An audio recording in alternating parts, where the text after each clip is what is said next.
Huzur, what is conscious and is it same in everybody? Consciousness is what you call surat. Sorry?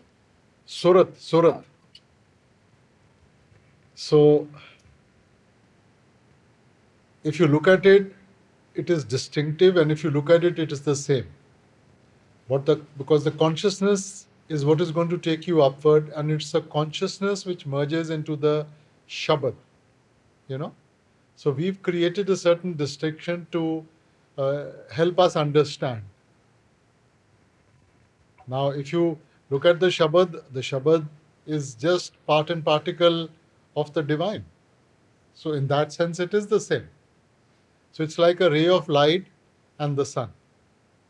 So as long as you call it a ray of light, it is separated. But the moment it merges back into the sun, there is only one sun. It is the same in everybody then. Yes, but I guess at our level, at a physical level, we are separated, and that's why we think of it as a different level of consciousness in everybody. Thank you. But on the spiritual level, it is the same. Babaji, Rumi said, silence is thunder. What do we mean by silence and thunder? And secondly, how do we attain this? No, I can't explain to you Rumi, because this is probably a translation from Persian. Silence I can understand. Like we say, still waters run deep, you know. And so the question is of going into the depth of yourself. And that you can only do, you see, as long as the water is flowing, you can't look into it. Water has to be absolutely still. Only then you can see into the depth. So if you want to see into the depth of yourself, you have to still the mind. Tanathir, manathir. And that has to come with absolute, there has to be silence, there has to be stillness. And Hazur, thunder? I won't sort of go forward to try and explain it, because unless you see the Persian quote, I don't want to misinterpret anything. Ji. What would be the saying after having done this talk? Well, here it's not. I won't. I don't think so. Rumi must have meant it in that manner. It is more that in that absolute stillness, when you hear the sound and you see the light, so it is more symbolism than talking about the outside thunder. You know, so light and sound is associated with thunder. So it's more symbolic than real. Baba ji Gurbani ਵਿੱਚ ਸ਼ਬਦ ਹੈ ਜੇਤੇ ਸਮੁੰਦ ਸਾਗਰ ਨੀਰ ਭਰਿਆ ਤੇਤੇ ਅਵਗੁਣ ਹਮਾਰੇ। ਇਸੇ ਤਰ੍ਹਾਂ ਕਿਤੇ ਹੋਰ ਜਗ੍ਹਾ ਲਿਖਿਆ ਸਭ ਅਵਗੁਣ ਗੁਣ ਨਹੀਂ ਕੋਏ। ਜਦ ਅਸੀਂ ਇਹ ਸ਼ਬਦ ਪੜ੍ਹਦੇ ਹਾਂ ਤਾਂ ਇਸ ਤਰ੍ਹਾਂ ਮਹਿਸੂਸ ਹੁੰਦਾ ਕਿ ਐਡਾ ਵੱਡਾ ਬੋਝਾ ਅਸੀਂ ਕਿਵੇਂ ਚੱਕਾਂਗੇ, ਕਿਉਂਕਿ ਸਾਡਾ ਸਿਮਰਨ ਦਾ ਯੋਗਦਾਨ ਬਹੁਤ ਘੱਟ ਹੈ। ਇਸ ਦੇ ਬਾਰੇ ਸਾਨੂੰ ਗਾਈਡ ਕਰੋ ਜੀ। ਅਸੀਂ ਤਾਂ ਚੁੱਕ ਹੀ ਨਹੀਂ ਸਕਦੇ ਜੀ, ਅਸੀਂ ਨਹੀਂ ਕੰਪਲੀਟ ਕਰ ਸਕਦੇ। ਜੇ ਅਸੀਂ ਸੋਚੀਏ ਕਿ ਅਸੀਂ ਆਪਣੀ ਕਰਨੀ ਦੇ ਨਾਲ ਇਹ ਕੀ ਕਹਿੰਦੇ ਆ ਕਰਮਾਂ ਦਾ ਹਿਸਾਬ ਕਿਤਾਬ ਖਤਮ ਕਰ ਸਕਦੇ ਹਾਂ, ਅਸੀਂ ਤਾਂ ਇੱਕ ਜਨਮ ਤੱਕ ਹੀ ਕਈ ਵਾਰੀ ਆ ਕੇ ਜਨਮ ਲੈ ਲਈਏ, ਫਿਰ ਵੀ ਸਾਡੇ ਤੋਂ ਖਤਮ ਨਹੀਂ ਹੋਣਾ। ਖਤਮ ਹੋਊਗਾ ਉਹਦੀ ਬਖਸ਼ਿਸ਼ ਦੇ ਨਾਲ। ਸੋ ਆਪਾਂ ਜਦੋਂ ਭਜਨ ਸਿਮਰਨ ਕਰਦੇ ਹਾਂ, ਆਪਾਂ ਵੀ R trying to get in touch with the ਸ਼ਬਦ। ਠੀਕ ਹੈ ਨਾ। ਸੋ ਆਪ ਕਹਿੰਦੇ ਹਨ ਸ਼ਬਦ ਕਰਮ ਕੀ ਰੇਖ ਕਟਾਏ, ਸ਼ਬਦ ਸ਼ਬਦ ਸੇ ਜਾਈ ਮਿਲਾਏ। ਉਹ ਤਾਕਤ ਸਿਰਫ ਸ਼ਬਦ ਵਿੱਚ ਹੈਗੀ ਹੈ। ਆਪਾਂ ਬਾਣੀ 'ਚ ਫਿਰ ਆਪਾਂ ਪੜ੍ਹਦੇ ਹਾਂ ਕਿ ਮੂਤ ਪਲੀਤੀ ਕੱਪੜ ਹੋਵੇ, ਜੇ ਕੋਈ ਕੱਪੜਾ ਗੰਦਾ ਹੋ ਜਾਂਦਾ ਹੈ ਆਪਾਂ ਉਹਨੂੰ ਸਾਬਣ ਲੈ ਕੇ ਧੋ ਸਕਦੇ ਹਾਂ। ਭਰੀਏ ਮਤ ਪਾਪਾਂ ਕੇ ਸੰਗ ਉਹ ਧੋਪੇ ਨਾਵੇਂ ਕੇ ਰੰਗ। ਕਿ ਜਦੋਂ ਅਸੀਂ ਪਾਪਾਂ ਦੇ ਨਾਲ, ਪਾਪਾਂ ਦੇ ਬੋਝ ਦੇ ਨਾਲ, ਕਰਮਾਂ ਦੇ ਉੱਤੇ ਸਾਡੇ ਮਨ ਦੇ ਉੱਤੇ ਇੰਨੇ ਚੜ੍ਹੇ ਹੋਏ ਹਨ ਇਹ ਕੋਈ ਹੋਰ ਤਰੀਕਾ ਨਹੀਂ ਗਾ ਇਹਨੂੰ ਸਾਫ਼ ਕਰਨ ਦਾ। ਉਹ ਸਿਰਫ ਨਾਮ ਦੇ ਰੰਗ ਵਿੱਚ ਰੰਗ ਕੇ ਹੀ ਅਸੀਂ ਉਹਨੂੰ ਸਾਫ਼ ਕਰ ਸਕਦੇ। ਪਹਿਲਾਂ ਵੀ ਮੇਰੇ ਖਿਆਲ ਆਪਾਂ ਜ਼ਿਕਰ ਕੀਤਾ ਸੀਗਾ ਕਿ ਕੋਈ ਕੱਪੜਾ ਉਹਦੇ ਤੇ ਗਹਿਰਾ ਦਾਗ ਲੱਗ ਜੇ ਨਾ, ਤਾਂ ਆਪਾਂ ਧੋਬੀ ਕੋਲੇ ਲੈ ਕੇ ਜਾਂਦੇ ਹਾਂ। ਜੇ ਧੋਬੀ ਤੋਂ ਸਾਫ਼ ਨਾ ਕੀਤਾ ਜਾਵੇ, ਉਹ ਧੋਬੀ ਕਹੂਗਾ ਜੀ ਇਹਨੂੰ ਲਲਾਰੀ ਕੋਲੇ ਲੈ ਜਾਓ। ਸੋ ਉਹਦੇ ਉੱਤੇ ਕੋਈ ਗੂੜਾ ਰੰਗ ਦੇਵਾਂਗੇ ਤਾਂ ਫਿਰ ਉਹ ਦਾਗ ਨਹੀਂ ਦਿਖਾਈ ਦਿੰਦਾ। ਬੀਬੀਆਂ ਵੀ ਉਹ ਲੰਗਰ ਵਿੱਚ ਗਾਉਂਦੀਆਂ ਨਾ, ਗੂੜੇ ਰੰਗ ਵਿੱਚ ਰੰਗ ਦਿਓ ਜੀ ਕਿ ਮੈਲੀਆਂ ਨੇ ਸਾਡੀਆਂ ਰੂਹਾਂ, ਕਿ ਸਾਨੂੰ ਨਾਮ ਦੇ ਰੰਗ ਵਿੱਚ ਰੰਗ ਦਿਓ। ਇਹ ਕਰਮਾਂ ਦੇ ਜਿਹੜੇ ਦਾਗ ਲੱਗੇ ਹੋਏ ਹੈ ਨਾ, ਸਾਡੇ ਤੋਂ ਧੋਤੇ ਨਹੀਂ ਜਾਣੇ। ਇਸ ਕਰਕੇ ਆਪਾਂ ਤਾਂ ਉਸ ਲਲਾਰੀ ਦੇ ਅੱਗੇ ਬੇਨਤੀ ਫਰਿਆਦ ਕਰ ਰਹੇ ਹਾਂ ਕਿ ਸਾਨੂੰ ਆਪਣੇ ਨਾਮ ਦੇ ਰੰਗ ਵਿੱਚ ਰੰਗ ਦਿਓ ਕਿ ਇਹ ਸਾਡੀ ਮੈਲ ਛੁਪ ਜਾਵੇ। ਸੋ ਉਹ ਜਿਹੜੀ ਤਾਕਤ ਹੈ ਉਹ ਸਿਰਫ ਸ਼ਬਦ ਦੀ ਕਮਾਈ, ਨਾਮ ਦੀ ਕਮਾਈ ਵਿੱਚ ਹੈ। ਅਸੀਂ ਨਹੀਂ ਪੂਰਾ ਕਰ ਸਕਦੇ। ਸੋ ਅਸੀਂ ਤਾਂ ਜਿੰਨਾ ਚਿਰ ਆਪਣੀ ਕਰਨੀ ਦੇ ਨਾਲ ਦੇਖਾਂਗੇ ਚੰਗੇ ਕਰਮ ਮਾੜੇ ਕਰਮ, ਚੰਗੇ ਕਰਮ ਮਾੜੇ ਕਰਮ, ਉਹ ਚੱਕਰ ਚੱਲਦਾ ਰਹੂਗਾ। ਇਹ ਤਾਂ ਜਿੰਨਾ ਚਿਰ ਉਹਦੀ ਬਖਸ਼ਿਸ਼ ਨਾ ਹੋਵੇ। ਇਸ ਕਰਕੇ ਜਿਵੇਂ ਹਜ਼ੂਰ ਫਰਮਾਇਆ ਕਰਦੇ ਸਨ ਕਿ ਸਾਡਾ ਫਰਜ਼ ਹੈ ਕਿ ਅਸੀਂ ਆਪਣਾ ਬਰਤਨ ਸਾਫ਼ ਰੱਖੀਏ ਔਰ ਬਰਤਨ ਸਿੱਧਾ ਹੋਣਾ ਚਾਹੀਦਾ ਹੈ। ਆਪ ਕਿਆ ਕਰਦੇ ਸਨ ਕਿ ਦੇਖੋ ਬਰਸਾਤ ਹੁੰਦੀ ਹੈ ਤਾਂ ਮੁੱਠੀ ਵਿੱਚ ਕਿੰਨਾ ਪਾਣੀ ਇਕੱਠਾ ਕਰ ਲਓਗੇ, ਹੱਥ ਵਿੱਚ ਬਰਤਨ ਹੋਵੇ ਤਾਂ ਇਕੱਠਾ ਹੋਊਗਾ। ਹੁਣ ਬਰਤਨ ਮੂਧਾ ਹੈਗਾ ਤਾਂ ਕੋਈ ਪਾਣੀ ਨਹੀਂ ਇਕੱਠਾ ਕਰ ਸਕਦੇ। ਬਰਤਨ ਸਿੱਧਾ ਹੋਣਾ ਚਾਹੀਦਾ, ਫਿਰ ਬਰਤਨ ਸਾਫ਼ ਹੋਣਾ ਚਾਹੀਦਾ। ਬਰਤਨ ਗੰਦਾ ਹੈਗਾ ਤਾਂ ਜੋ ਇਕੱਠਾ ਕਰੋਗੇ ਉਹ ਗੰਦਗੀ ਦਾ ਹਿੱਸਾ ਬਣ ਜਾਊਗਾ।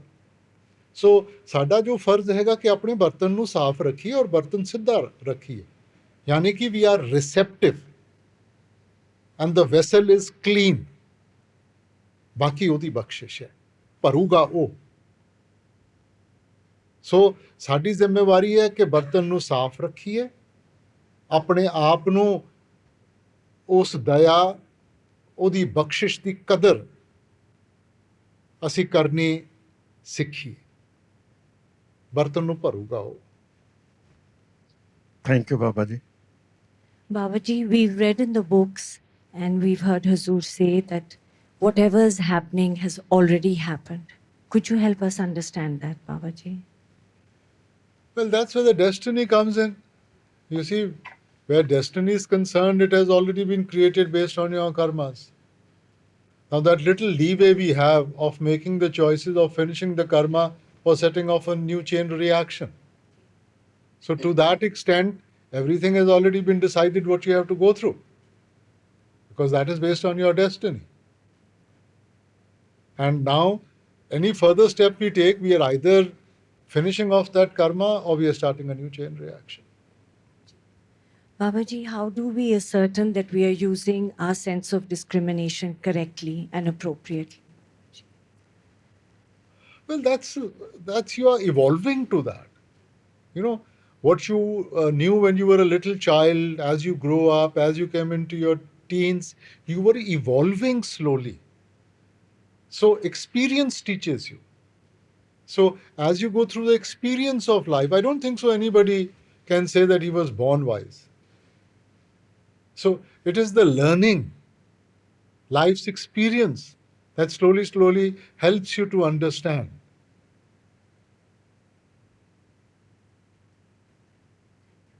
Babaji, who was Swamiji's guru? Well, Swamiji came into touch with Tulsi Sahib of Hathras. He was very close to him.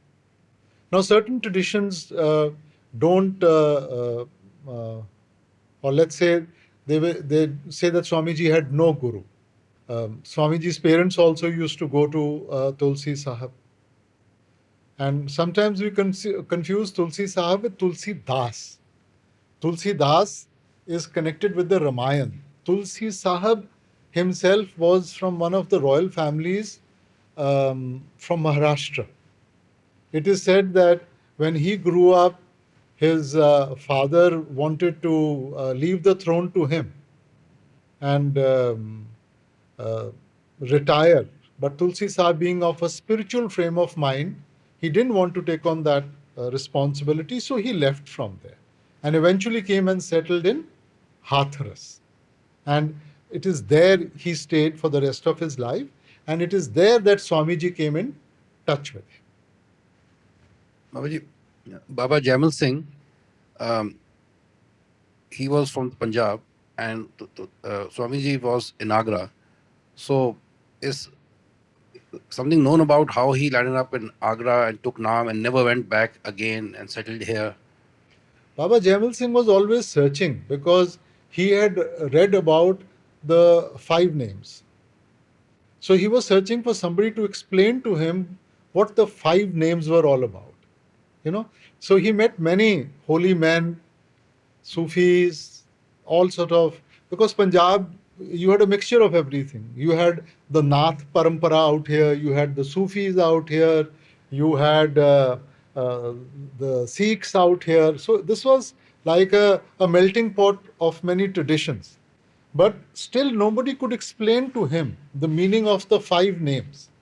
So somewhere in his mind, he had caught on all to that five names, that he wants to know the depth or the meaning of those 5 names. So in his search, he eventually landed up, from a very young age, he started asking these questions. And that's how he landed up out there in Agra. I think, if I'm not mistaken, he probably went down to Hardwar or something. And in Hardwar, somebody told him that, look, if you want to know about the 5 names, you go to Swamiji in Agra. And then he went to Agra. And there he came in touch with Swamiji. And then he wanted to stay there. But Swamiji said, no, you must earn your own living. And so what he did was he went and joined the army. Because there was a recruitment center out there, he thought he would stay there. But ironically, once he joined them, that regiment got transferred from there. But he kept in touch. So, when Baba Jamal Singh settled down in this place, Bias, that time there was nothing here. He was the first inhabitant of.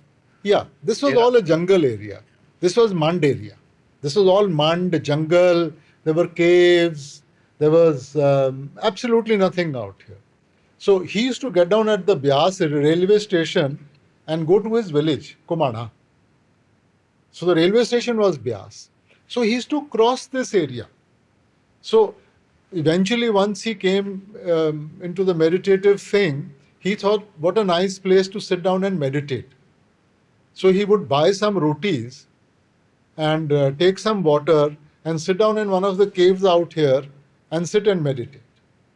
Then eventually, slowly, after he retired, then everything started. The shape of the colony was given by Bade Maharaji. Bade Maharaji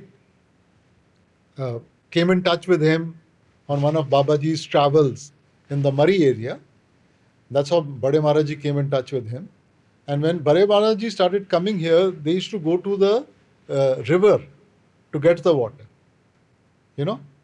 So, Bade Maharaji found it a little cumbersome bringing the water from there. So he said, why don't we sink a well? So Babaji said, look, I don't want to be tied down to any place.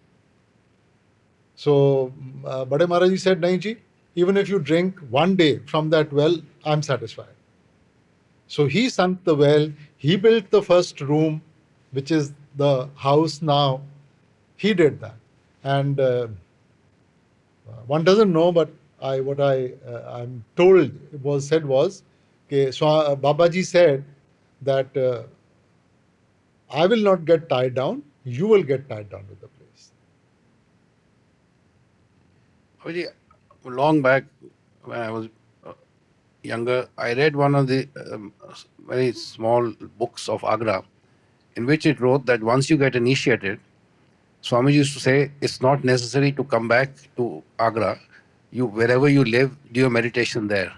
And you don't need to keep traveling up and down, because it used to take a long time to travel in those days. Any truth in that you may not come back to see the master, but your meditation should be enough? You see, firstly, I don't know where this quote is from, and I don't know how authentic it is. Uh, but if you look at the Bani of some of the mystics, you must have that strength of character, and you must have that confidence and ability to do your meditation, to feel that you can do it without um, the guide with you. For most of us, we are weak, you know. So there's a very nice Shabad from Kabir Sahib, where he starts off that you must see the master daily. And then he progresses. If you can't see daily, then week, and then to a month, and then to a year. And then he says, if you can't see your master even in at least once a year, then what are you talking about? Thank you. Thank you, Baba. बाबू जी, एक इंसान है जो 5-6 घंटे भजन सिमरन करता है, मगर जब बाहर निकलता है तो गुस्से में है, अपनी जिम्मेदारियां परिवार के प्रति पूरे से नहीं निभा रहा है। और वहीं एक दूसरा इंसान है जो 2.5 घंटे भजन सिमरन कर रहा है एंड अपनी रिस्पॉन्सिबिलिटीज़, फैमिली, दूसरों के प्रति पूरी तरह निभा रहा है। तो इन दोनों का मालिक के दरबार में फैसला कैसे होगा? आप वक़्त को लेकर देख रही हैं ना, यहाँ वक़्त नहीं काम करता। अब वो 5 जो घंटे बैठा है, हमें क्या मालूम कि उतनी उसकी सुर्त कितनी चढ़ी है, वो कितना अपने मन के साथ उलझ रहा था, कितना उसका बोझ था जो उसने ख़त्म करना है। और जो 2.5 घंटे में है, उसकी जो क्वालिटी है वर्सेस जिसने 5 घंटे बैठा है, तो वो भी तो देखने की ज़रूरत है ना। सो इसलिए हमें ऐसे नहीं देखना चाहिए। जिस भावना के साथ आप बैठते हैं, अगर मैं सच्ची भावना के साथ नहीं बैठा, मैंने वक़्त तो पूरा दे दिया, मगर मेरा अंदर तो वैसा ही रहा ना। और अगर मैं सही भावना के साथ बैठा हूँ, तो तभी तो मेरे को उसका असर होगा, तभी तो मेरे को एहसास होगा। सो ये वक़्त के साथ नहीं हम इनकी परख कर सकते। ये भावना पे ज़्यादा डिपेंड करता है। अपनी भावना जो भी है, देखो अब जैसे सेवा भी है, अब आप सोचते हैं कि जी मैं तो बड़ी सेवा कर रहा हूँ, मगर अगर गलत भावना से कर रहे हैं तो वो कैसी सेवा है? तो भावना उतनी ज़रूरी है जितनी सेवा ज़रूरी है। तो जिस भावना के साथ आप बैठ के भजन सिमरन करोगे वो भी उतना ज़रूरी है, नहीं तो एक कार्रवाई होगी ना कि मैंने अपना वक़्त दे दिया। थैंक यू बाबूजी। Babaji, you've come out with that book, Empower Women. So, a lot of women are quite empowered in the cities. So, how should they maintain the balance between being an empowered woman and an over empowered woman? Well, I think we need a balance, you know. The idea was that women were being neglected in our country, and we needed to bring certain understanding forward that they should have an equal status. But what is happening is that it's going from one extreme to the other extreme. And moment you go to extremes, so whether it is the woman having the say all the time or the man having the say all the time, both are not good. There should be a certain balance.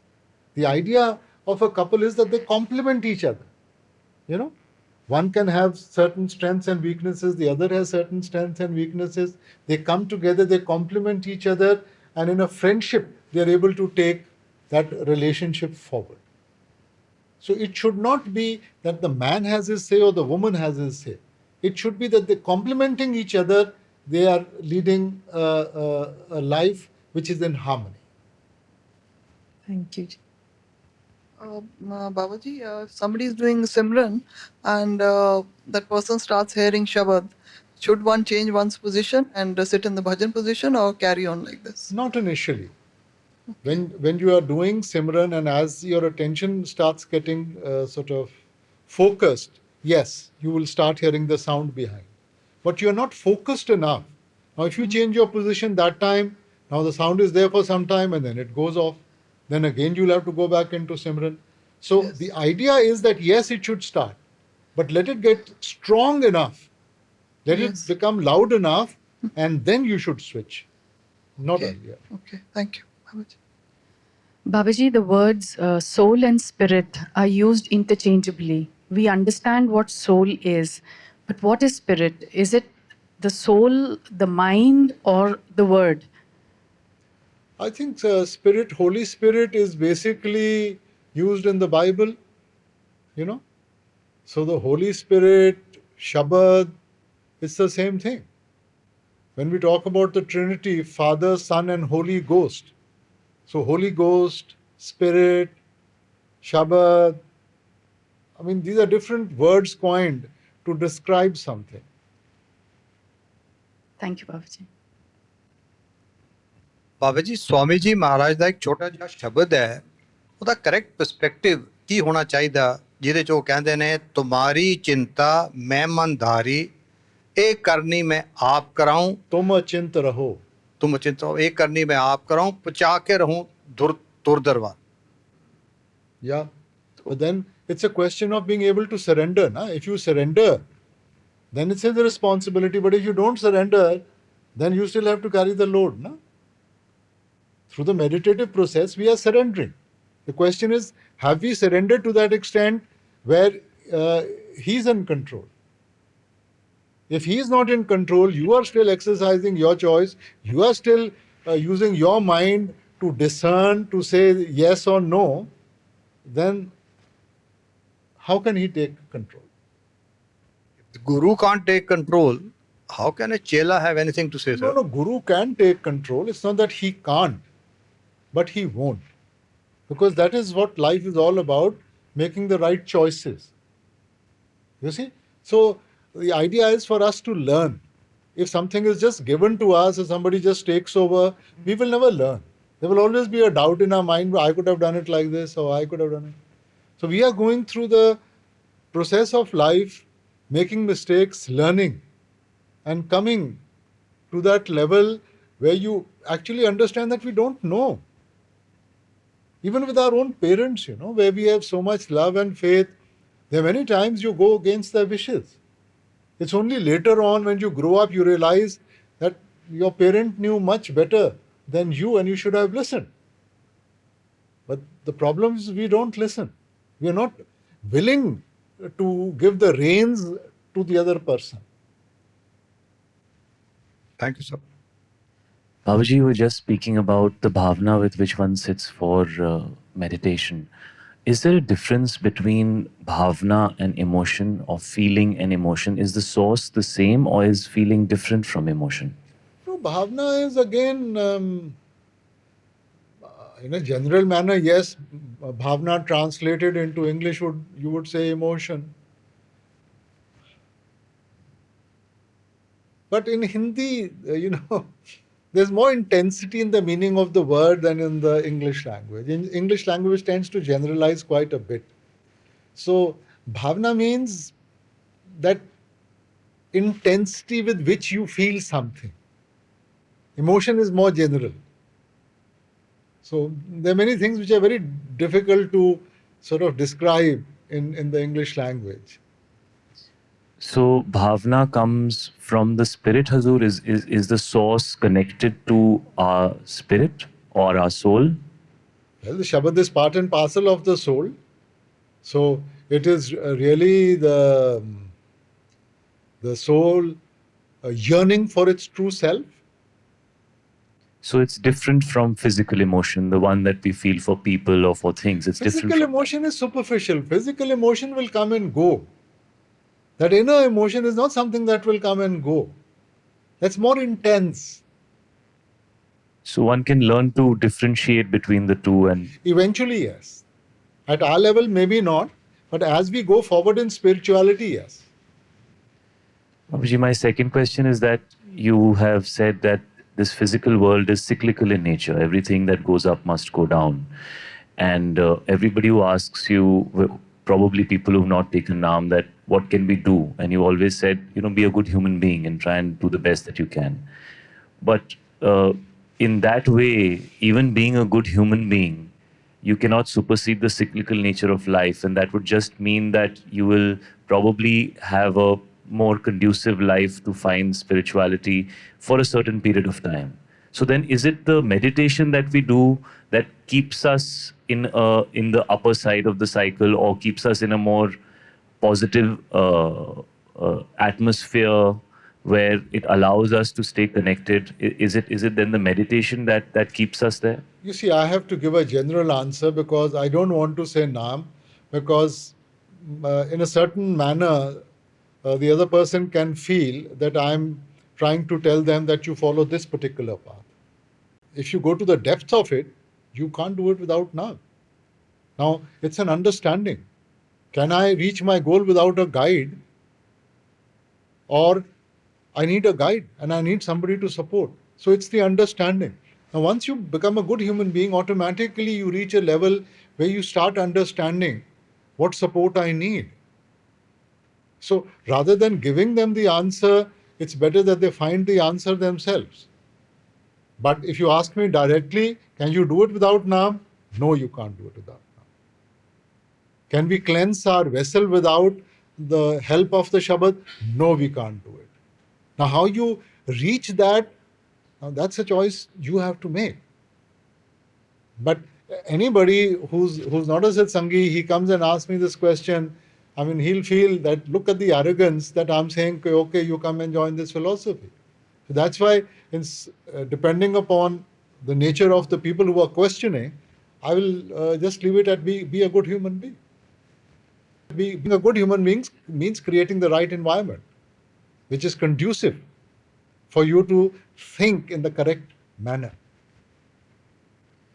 Babaji, before I took Naam also, when the concept of a human being being the guru or being the person that you look for answers or is in a certain way the voice of God, most people find that very difficult to absorb. It feels like, how can somebody else who's also the same as us claim to be above us? And that was also one of the challenges that I had to pass before I could submit myself or, get to a point where I could believe and go beyond that barrier that I had, Hazur. Could you help us understand that a little better? You are right. I mean, I guess all of us have faced this question, and partly our parents are to blame, because the disciples, in their anxiousness to show off their own master, they will say he's everything. Now, and when we use our intellect, sometimes it becomes a little difficult, because we are told to use logic, we are told to use reasoning.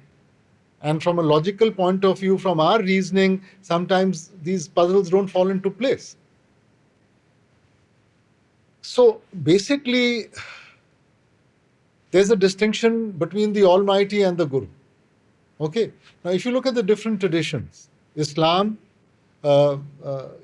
Muhammad Sahib was called he was the prophet. He was never the Almighty. Right? Christ always called himself the Son of God. When you talk at the Trinity, Father, Son, and Holy Ghost. So, Father, which is the Almighty. They always try to create that distinction. But the disciples, in their devotion, they hadn't seen God. So, they said, you are the Son of God, for us you are God. Because we are not, I don't know whether we'll be able to reach that place. For us, you are the teacher, you are everything. And that's where the meaning has got, corrupted. So physical being cannot be God. Physical being or the physical body is subject to time. The physical being is subject to change. When we talk about the truth should be timeless. It can't change with time. So the physical is only a means. Bani explains it very, very well. Shabad Guru Surat Ton Chela. The Guru is the Shabad. Okay. And so Guru Sahib he says that neither the body can be a disciple and neither the body can be a Guru. The body doesn't have that strength. The body cannot endure. The body doesn't have that ability to digest and understand, because it is a limitation. But you start from the body, because today our entire sort of focus is more on the body now. So you start with the body. Now, within the body, a body will teach the body. Because unless somebody doesn't speak your language, how do you understand? So whilst in the body, the guide tells us, he teaches us what to do. No guide has said you worship me. No guide has said you come and touch my feet. He's teaching you the yugti. He's teaching you the sadhana. He's teaching you the way of what to do. And when you practice that, then you awaken your consciousness. Okay, when the consciousness is awakened, that is the disciple. Then you become a disciple. And that awakened consciousness, with the help of the dhun, the shabad, the word, then is able to recognize the guru, who is the shabad form. Word or logos or whatever you may call it. So it's a process. And that shabad is within you. So he's only guiding you. He's the means, he's not the end. Babaji, the first step in that process is the toughest because it's a leap of faith. You cannot calculate it. It has to be, because if it's calculated, it cannot be faith. Faith has to go beyond calculation. Well, it's like this, that no matter who or what your guru is, if you have entered spirituality with the right design, with the intensity of love, it will definitely bear fruit. You know, sometimes you will see that many teachers' disciples became more famous, and you know that teacher by virtue of his disciple. We know Tulsi Sahab through Swamiji. It is Swamiji who was in the forefront, and that's how we reached Tulsi Sahab.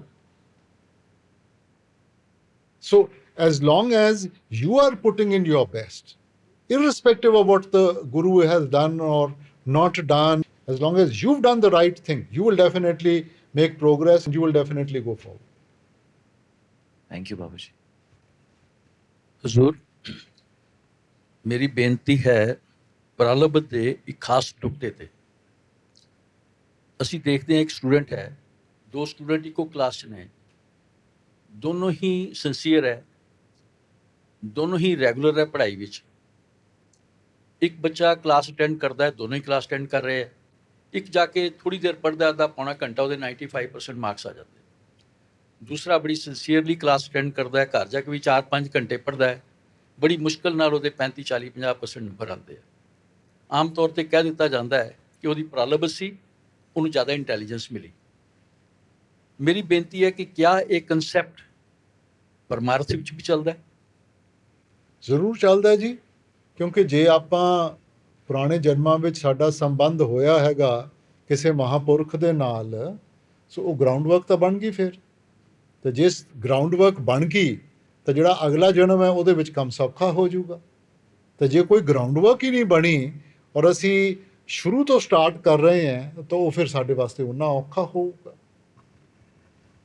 Thank you this is evolution ਇਹਨੂੰ ਤਾਂ evolve ਕਰਦੇ ਆ ਨਾ ਜੀ ਜਦੋਂ ਆਪਾਂ ਕਹਿੰਦੇ ਆ ਕਿ the part of evolution is you are evolving. So ਜੋ ਵੀ ਤੁਹਾਡੇ ਪੁਰਾਣੇ ਸੰਸਕਾਰ ਹੈ ਉਹ ਜ਼ਰੂਰ ਕੰਮ ਕਰਨਗੇ ਨਾ ਜੇ ਚੰਗੇ ਸੰਸਕਾਰ ਲੈ ਕੇ ਆਏ ਹੋ ਆਪਾਂ ਬੱਚੇ ਨੂੰ ਇਹੀ ਕਹਿੰਦੇ ਆ ਕਿ ਚੰਗਾ ਸੰਸਕਾਰ ਲੈ ਕੇ ਆਇਆ ਹੈ ਜੀ ਠੀਕ ਹੈ ਨਾ ਸੋ ਸੰਸਕਾਰਾਂ ਦੇ ਉੱਤੇ ਹੈ thank you Baba ji Babaji, in one of his dohas, Kabir Sahib says that he has roamed through the entire world, par ninda nahi kare, so koi vidla deet. Why are we so prone to criticizing others? And how can we stop this? Because we think that by bringing the other person down, our status is getting elevated. There's the story of crabs being transported in a plane, and there was no lid on the jar. So they were all trying to climb up. So somebody said, why don't you put a lid on the jar? He said, no need, they are Indians. So he said, how does that make a difference? He said, well, if one tries to climb up, the other will pull him down. You see, so in life you will see that we are all Very few of us are actually happy with somebody else doing better. The moment, for example, parents are sitting together, they love to discuss about their children. So one person starts telling about the achievement of his child. Now the other parents who are sitting, instead of listening to that and saying, yeah, very good, at once he'll start with the achievement of his child. So he's not appreciative of that. He wants to show that his child is no less. So our mind has been, programmed in such a manner where we have become very individualistic. And in that individualism, we don't like to see anybody going forward. So the moment somebody does well or something, you'll say, oh, I know him when he was a child. He was like this, he was like this. We are not looking at the fact that he's evolved to something good, and we should appreciate that. We will try and bring him down. That no, he was like this, he hardly knew anything. That's No, but so how do we go above this? by being positive, by appreciating everybody, by sort of, if somebody is successful, you see him for the person that he is today rather than what he was yesterday. What is he today? Appreciate that. Thank you, Babaji. Babaji, what can we do to help our teenagers stay on the right path? Beta, again, we are all evolving. Now you can't put the lid on anybody. So there are certain things that as they learn, they will experiment. We experimented when we were at that age. So that certain balance is required where you teach them, but don't suppress them. Try and teach them what is good and what is bad. They will experiment with life. Okay, let them experiment. As long as they are within those parameters, okay, let them be. We've actually, since you mentioned it, we've just printed a book for teenagers.